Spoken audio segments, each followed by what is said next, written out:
नमस्ते दोस्तों। अगर आपको इन सवालों में कोई भी समस्या आती है और ये जो सवाल है ना देखने में आसान लग रहा है, जो ट्रिक आपने सीखी है ना वो भी फेल हो जाएगी इस सवाल में। देख लीजिए कैसे। चक्रवृद्धि ब्याज पर कोई धन 20 वर्ष में 9 गुना हो जाता है तो कितने वर्षों में 27 गुना होगा। आपने देखो क्या ट्रिक सीखी है, मैं बताता हूँ। आपने सीखा है एक तरफ तो समय लिखिए, एक तरफ गुना लिखिए। ये ट्रिक आपने जरूर सीखी होगी। समय का करिए पहाड़ा और गुना की करिए घात। सीखा है कि नहीं सीखा? बिल्कुल सीखा है। आप कहोगे सर 20 वर्ष में कितना हो रहा है? 9 गुना हो रहा है। 9 गुना तो 9 की घात 1, 9 ही रहेगा। अब पहाड़े को आगे बढ़ाइए तो 20 का पहाड़ आगे बढ़ाऊंगा 40, 9 की घात आगे बढ़ाऊंगा 81। हमसे पूछा गया था कि 27 गुना हो जाएगा, ये तो 81 हो गया, बहुत आगे पहुंच गया। तो बताइए ये ट्रिक फेल हुआ कि नहीं हुआ? फेल हो गया ना। लेकिन इसी ट्रिक में ट्रिक छिपा हुआ है। मैं समझाऊंगा कैसे। समय लिखिए और गुना करिए। समय का क्या करेंगे? पहाड़ा, ठीक है। और गुना की क्या करेंगे? घात। अब देखना, ये जो 20 है ना, ये जो 20 है इसको हम किसी दूसरे पहाड़े में भी ले सकते हैं ना। 10 के पहाड़े में 20 आता है, ये 9 3 के में आता है, 3 के पहाड़े में 9 आता है। अगर मैं 3 की घात 1 करूंगा तो 3। पहाड़े को आगे बढ़ाइए, 10 के पहाड़े को आगे बढ़ाऊंगा 20 और 3 की घात को आगे बढ़ाऊंगा, 3 की घात 2 का मान 9। अब देखो 20 वर्ष में 9 गुना था ना, तो देखो 20 वर्ष में 9 गुना हो गया, तो इसका मतलब 10 वर्ष में ये 1 गुना था 3। पहाड़े को और आगे बढ़ाइए, 30 हो जाएगा। घात को आगे बढ़ाइए, 3 की घात 3 का मान 27। क्या पूछा था? कि 27 गुना, तो 27 गुना देखो हो गया कि नहीं हो गया? कब हुआ? 30 बरस में हुआ।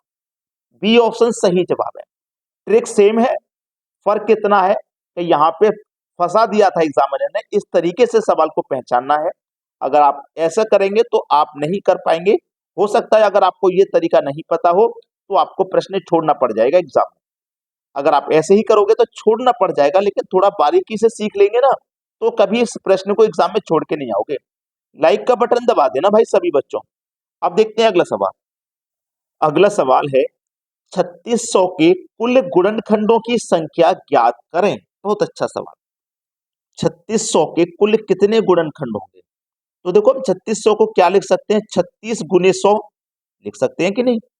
और इस 36 को भी क्या लिख सकते हैं? 9 गुने 4, 9 चौक 36।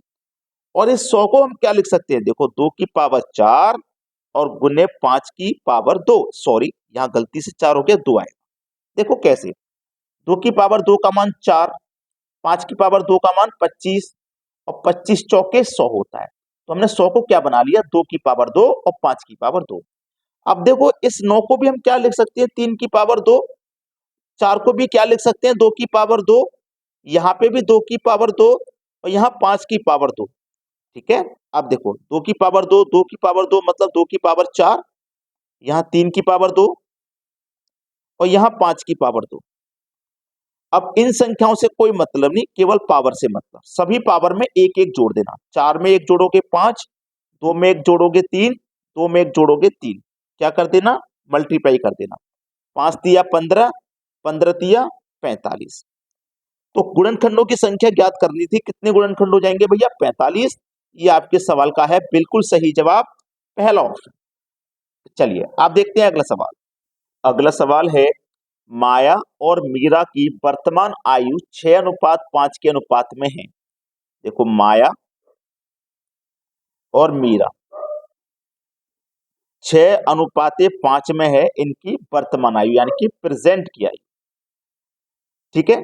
और 15 साल बाद, यानी कि प्रेजेंट से 15 साल बाद, 15 साल बाद इनकी जो आयु का अनुपात है वो 9:8 हो जाएगा। तो मीरा की वर्तमान आयु कितनी है? करने का सबसे सरल तरीका मैंने पहले भी बताया है। नीचे वाले अनुपात का अंतर करो, 1 आएगा। ठीक है। फिर क्रॉस मल्टीप्लाई उनका अंतर। 8 छिंग 48, 9 पंजे 45, 48 45 का अंतर 3। कितने साल बाद है? 15 साल बाद। 15 से गुना, 3 पंजे 15 आए। क्या पूछा? मीरा की वर्तमान आयु। तो मीरा का अनुपात कितना? 5। तो 5 का गुना 5 से कर दो भाई 25। किस ऑप्शन में दिया गया है? डी ऑप्शन में। ये आपके सवाल का है बिल्कुल सही आंसर। लाइक कर देना सभी बच्चे। अब देखते हैं अगला प्रश्न। अगला सवाल है ये आपने लंगड़ा भिन्न का सवाल बहुत बार देखा होगा, लेकिन शायद आप ट्रिक समझ पाए या नहीं समझ पाए। लेकिन अगर आज आपने ये सवाल देख लिया तो जरूर सीख के जाएंगे। आपको ना पूरे लंगड़े भिन्न में जो सबसे नीचे वाली संख्या होती है इसको लिखना है, 2/3 को लिखना है। तो 2 पहले लिखेंगे आप और 3 लिखेंगे बाद में। उसके बाद में इन संख्याओं को लिखा जाता है, 1 1 1 1 1, 5 1 थे ना, तो मैंने 5 लिख लिए।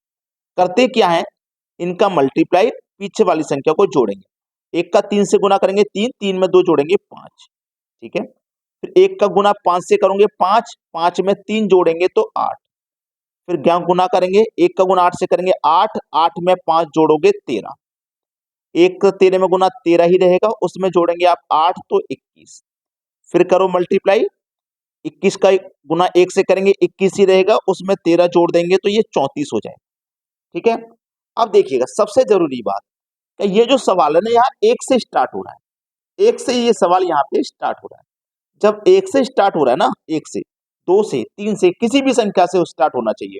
अगर स्टार्ट हो रहा है तो लास्ट वाली जो संख्या है ना वो ऊपर आती है, ठीक है। लास्ट वाली संख्या कहाँ आएगी, ऊपर, और लास्ट से पहले वाली नीचे आएगी। ये आपका आंसर है। देखो किस ऑप्शन में, 34/21 सी ऑप्शन में, ठीक है। ये तो समझ में आ गया। लेकिन अगर मान लीजिए ये सवाल ऐसा होता, ऐसा भी सवाल आता है, ऐसा यहाँ नहीं होता कुछ भी, इस तरीके से होता है ये सवाल, ये 1 से या किसी संख्या से स्टार्ट नहीं होता, तो फिर क्या होता है, लास्ट से पहले वाली संख्या ऊपर आती है और लास्ट वाली नीचे आती है। इतना फर्क है इसमें। ये फर्क आपने समझ लिया तो इस सवाल में कभी गलती आप नहीं करोगे।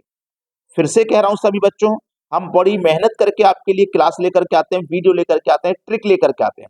हम आपसे केवल लाइक के लिए कहते हैं और शेयर के लिए। बच्चों में शेयर कर दो, जितने बच्चे आपके तैयारी कर रहे हैं, आपके फ्रेंड हैं, आपके दोस्त हैं जो तैयारी करना, सभी के पास वीडियो को शेयर कर दीजिए। ठीक है दोस्तों, धन्यवाद।